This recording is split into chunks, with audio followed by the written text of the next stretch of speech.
প্রথমবার যখন জগতের কিরণ চোখে এসে পড়ে তখন চারিদিক কত আবেগপূর্ণ মনে হয়। বয়সের সাথে জগতের আলোর ধরন বদল হতে থাকে চলার পথ। যে পথে নিশ্চিন্তে সরলতার সাথে খুশিতে মেতে থাকতাম, সে পথ আজ কতটা নির্বাক। অর্থের প্রয়োজন মানুষকে নিজের প্রিয়জনের থেকে দূরে ঠেলে এক অচেনা ভুবনে নিয়ে আসে।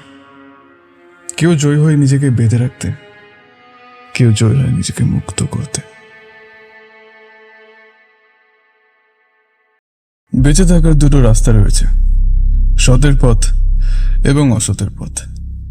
সতের বিভিন্ন প্রকার রয়েছে। তারা কারোর ক্ষতির কথা ভাবে না, তারা নিজ জীবন নিজ বলে চালায়। তারা এক ধরনের মিথজীবী। এবং দ্বিতীয় পথে রয়েছে প্রতারক। তারা মানুষের ক্ষতি ছাড়া আর কিছু ভাবে না।